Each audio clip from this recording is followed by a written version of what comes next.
اللہ تعالیٰ فرماتے ہیں کہ اگر ایک رسی بھی روک لی جائے گی ابوبکر ان کے خلاف بھی مدینے کو خالی کرا دے.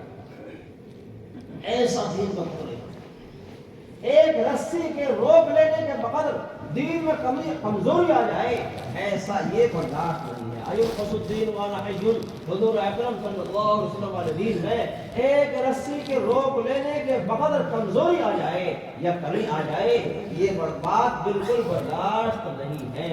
ابوبکر ان کے خلاف مدینے کو خالی کرا دے گا اور ان کے خلاف لشکر کشی کر لے گا لیکن اتنے دین میں کمزوری برداشت نہیں ہے. حضرات صحابہ کا خروج جو تھا وہ ان چند بنیادوں پر تھا. سب سے پہلی بات یہ تھی کہ امت میں ہدایت کی محنت, دوسری بات بنیاد ارتداد کو امت سے روکنے کی محنت, اور تیسری بات جہالت کو ختم کرنے کی محنت, اور چوتھی بات دین میں کمزوری آ جائے اس کمزوری کو دور کرنے کی محنت. یہ حضرات صحابہ کی بنیادی محنتیں ہیں جن کے لیے حضرات صحابہ کا خروج ہوا ہے. خروج کرتے تھے امت ہدایت پر آ جائے, ارتداد سے محفوظ ہو جائے, جہالت سے نکل جائے اور دین میں کمزوری آئے, اس کمزوری سے امت محفوظ ہو جائے. یہ ساری باتیں ہمارے اور آپ کے سامنے سب موجود ہیں. جہالت بھی ہے, ارتداد بھی ہے اور دین میں کمزوری بھی ہے. اور کتنے مسلمان تو یہ ہے انہوں نے یہی طے کر لیا ہے کہ بس جو ہم کر رہے ہیں ہمارے لیے تو بس یہ ہمارا ہی دین. کمال ایمان اور کمال نماز کا کمال, خشوع خضوع والی نماز اور اہتمام والی نماز, اچھی نماز, اچھا عمل اور اچھا ایمان, اعلیٰ درجے کا ایمان, وہ تو یہ سمجھتے ہیں کہ یہ تو ہمارے لیے ہے ہی نہیں, یہ تو ہمارے لیے ہے ہی نہیں. دین کو تقسیم کر لیا کہ یہ تو اولیاء اللہ کی نماز ہے, لمبا قیام کرے, اچھی طریقے سے نماز پڑھے, خشوع خضوع کے ساتھ میں نماز پڑھے. یہ سمجھتے ہیں کہ یہ تو اولیاء اللہ کی نماز ہے, یہ تو علماء کی نماز ہے. ہم تو عام مسلمان ہیں, ہمارے لیے تو بس ہم جیسی نماز پڑھ رہے ہیں ویسی نماز ہے, جیسا دین پر چل رہے ہیں ویسا دین ہے, اور جیسا دین کو لیے ہوئے ہیں کہ بس ہم یہ سمجھنا کہ اپنے کمال ایمان ہم سے متعلق بھی ہے. کمال نماز اور نماز کا اہتمام, اعلیٰ درجے کی نماز ایک ایک مسلمان سے متعلق ہے. یہ بات بھی ذہن سے نکلی, یہ بات بھی ہم تو جیسے چاہے ویسے پڑھ لیں. محنت تو صحابہ کرتے تھے اور صحابہ نے محنت کی ہے, اور اللہ نے جو مدد فرمائی ہے حضرات صحابہ کی مختلف طریقے پر, وہ تو صحابہ تھے, صحابہ کی مدد ہوئی ہے. اللہ تعالیٰ کی مدد صحابہ کے ساتھ تھی. اللہ تعالیٰ کی مدد جو صرف صحابہ کے ساتھ خاص نہیں, اللہ تعالیٰ کی مدد حضرات صحابہ نے جو محنت کی ہے اور جو جس اطاعت کا مظاہرہ کیا ہے اور جس کمال دین کا مظاہرہ کیا ہے, اس دین کے ساتھ اللہ کی مدد ہے. اللہ کی مدد ہم دیکھیں اور خرق عادات مناظر ہمارے سامنے آئے. دوستو یہ مطلوب نہیں ہے, بلکہ مطلوب اصل کمال اطاعت, اعلیٰ درجے کی اطاعت, ہر حال کی اطاعت, مشورے سے جڑے ہوئے اور کام میں لگے ہوئے, جس وقت میں جو کرنے کو کہا گیا اس کام میں لگ گئے. کمال اطاعت ہی کمال دین ہے اور کمال دین ہی کمال ایمان ہے. اطاعت کے ساتھ اللہ کی مدد ہے, اطاعت کے ساتھ اللہ کی مدد ہے. حضرت حذیفہ رضی اللہ عنہ فرماتے ہیں خندق کا موقع ہے, خندق سخت سردی ہے, اندھیرا ہے, تیز و تند ہوائیں ہیں, اور پہننے کے لیے کپڑا بھی نہیں ہے, اور بھوک شدت کی ہے کہ کھانے کو بھی کچھ نہیں ملا ہے.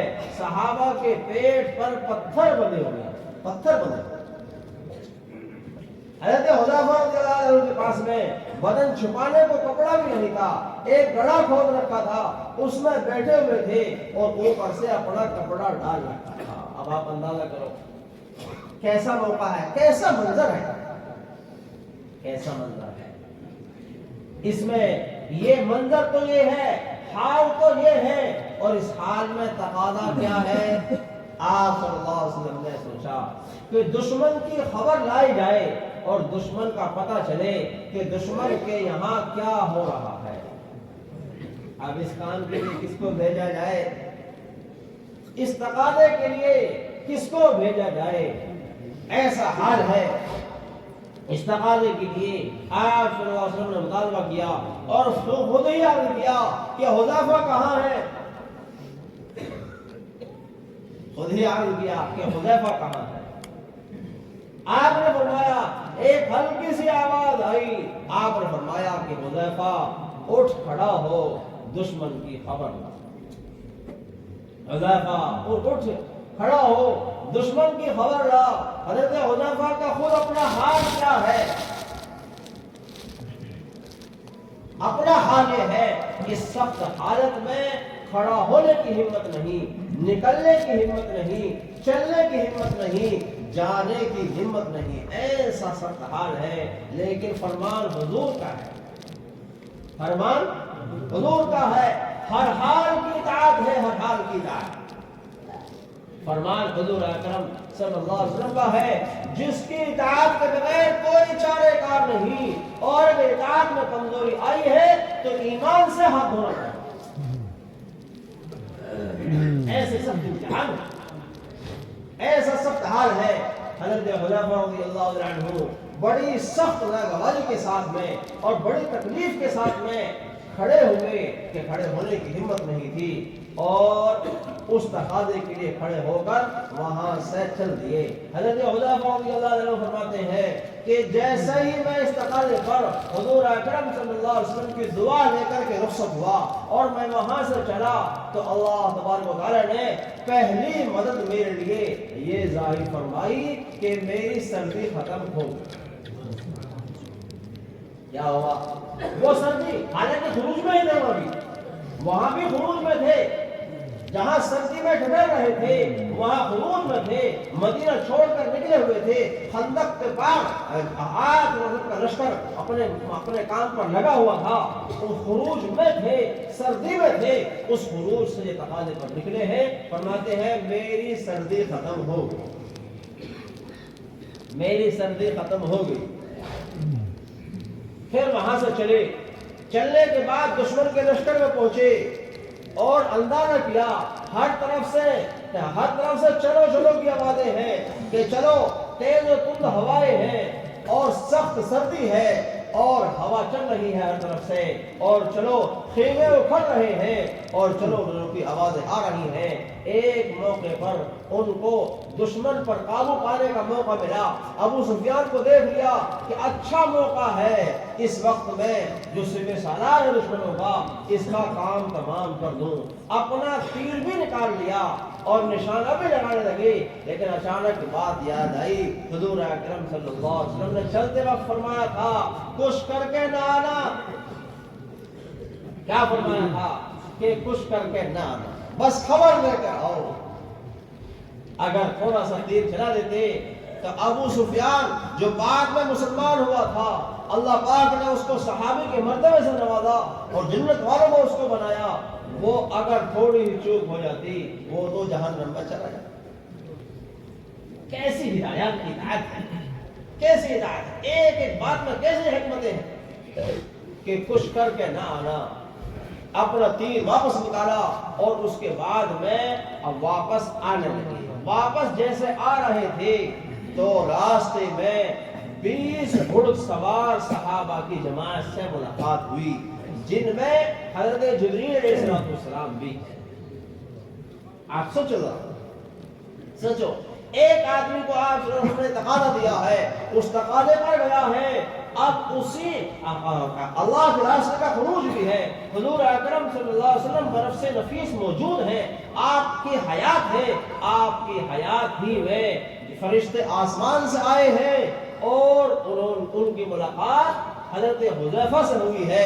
حضرت حذیفہ نے ان کو گھوڑوں پر دیکھا ہے اور انہوں نے حضرت حذیفہ سے کہا کہ اپنے آقا سے جا کر کہہ دینا کہ اللہ تعالیٰ نے دشمن کا انتظام کر دیا ہے. دشمن کا انتظام اللہ پاک نے فرما دیا ہے. اپنے آقا سے جا کر کہہ دینا اور اپنے آقا کو بشارت سنا دینا کہ اللہ تعالیٰ نے دشمن کا انتظام کر دیا ہے. آپ سوچو کیسے حال میں اطاعت پر آئے تھے.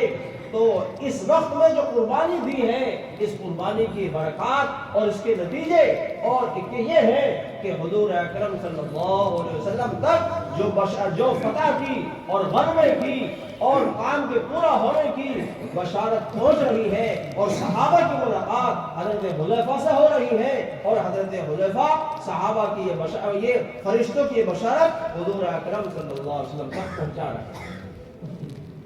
کس کے ذریعے سے بشارت دلوائی گئی؟ حضرت حذیفہ جو ایسی ناگواری میں اٹھ کر گئے. حضرت حذیفہ رضی اللہ عنہ واپس پہنچے اور واپس جانے کے بعد ساری کارگزاری سنائی اور اس کے بعد میں یہ بھی سنایا کہ صحابہ کے فرشتوں سے میری ملاقات ہوئی تھی اور انہوں نے کہا ہے کہ اپنے آقا سے جا کر کہہ دینا کہ اللہ تبارک و تعالیٰ نے دشمنوں کا انتظام کر دیا.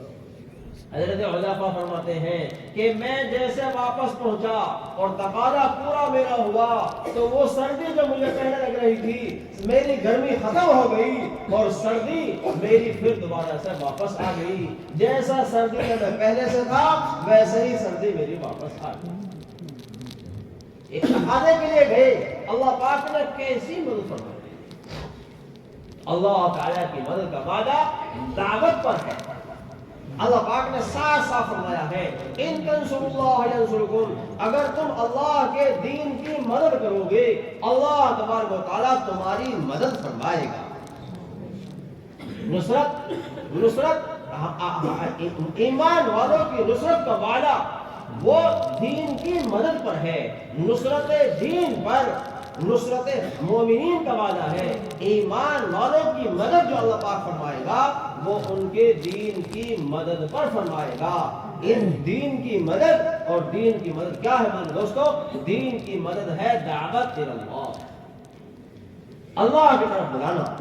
اللہ کی طرف بلانا. حضرت عیسیٰ علیہ السلام کے واقعے میں اس کو صاف صاف بیان کیا گیا. صاف صاف بیان کیا گیا. حضرت عیسیٰ علیہ السلام کے واقعے میں حضرت عیسیٰ علیہ السلام کو ایک تقاضا دیا گیا. اس کے لیے اپنے ساتھیوں کو لے کر نکلے اور کہنے لگے تم میں سے کون ہے جو اللہ کے دین کو پہنچانے کے لیے دین کے تقاضے کو پورا کرنے کے لیے اللہ کے لیے دین کی مدد کرنے کو تیار ہیں. ان کے ساتھیوں میں سے کچھ تو تیار ہو گئے اور کچھ کمزور پڑ گئے. اللہ پاک نے فرمایا فَأَيَّدْنَا الَّذِينَ آمَنُوا عَلَىٰ عَدُوِّهِمْ فَأَصْبَحُوا ظَاهِرِينَ کہ ہم نے کہ جو حضرت عیسیٰ علیہ السلام کے تقاضے پر تیار ہو گئے تھے ہم نے ان کی مدد فرمائی اس طریقے پر کہ ہم نے ان کو دشمنوں پر غالب کر دیا. اللہ تعالیٰ کی مدد جو ہے وہ اللہ تعالیٰ کی مدد وہ دین کی مدد پر ہے. ایک تو مسلمانوں کی مدد ہے. مسلمانوں کو کسی کو کھانے کو دے دیا, کسی کو رہنے کو دے دیا, کسی کے کھانے پینے کے لیے کچھ انتظام کر دیا, کنواں کھلوا دیا, نل لگوا دیا یا کوئی اور کام کروا دیے مسلمانوں کی ضرورتوں کو پورا کرنے کے لیے. یہ ایمان والوں کی مدد ہے. یہ کیا ہے؟ یہ مومنین کی مدد ہے. یہ دین کی مدد نہیں ہے. دین کی مدد تو اللہ کے راستے میں دین کی مدد تو دعوت ہے اور دین کی مدد تو ایک ایک کو اللہ کی طرف بلانا ہے. اور اس بلانے پر حضرات صحابہ کا سب سے زیادہ خرچ ہوا. حضور اکرم صلی اللہ علیہ وسلم کا بھی اور حضرات صحابہ کا بھی سب سے زیادہ خرچ جس کے خرچ کی کوئی مقدار متعین نہیں. زکوٰۃ کی مقدار ہے, صدقات کی مقدار ہے, لیکن اللہ کے راستے پر خرچ کرنے کے لیے کمزور ایمان والوں کو کمزور ایمان والوں کو ایمان کی طرف متوجہ کرنے کے لیے، جو ایسے قبائل ہیں جو کمزور ہیں، ان کو جمانے کے لیے، ان کو دین پر جمانے کے لیے آپ صلی اللہ علیہ وسلم کی اور آپ کے صحابہ کا اتنا خرچ ہے، اتنا خرچ ہے کہ اس کی کوئی انتہا نہیں۔ کام کے لیے، مضبوط کرنے کے لیے، اپنے عملے کو جمانے کے لیے، اپنے ساتھیوں کو کام پر باقی رکھنے کے لیے اتنا خرچ ہے جس کی کوئی انتہا نہیں۔ اور ایسے تعریف ہے کہ حد تک کی، اور ایسا آپ لوگوں کا اکرام ہے، اور ایسا اپنے آپ کو مٹانا اور کھپانا ہے کہ وہ حد تک چکا ہے۔ آپ وسلم کے اخلاق میں بلندی، اور آپ وسلم کا یہ اکرام، اور آپ کا ایک ایک فرق کو ایسے متوجہ کرنا کہ اس سے سخت دل نرم ہوئے ہیں اور پتھر دل موم ہوئے ہیں، اور غیر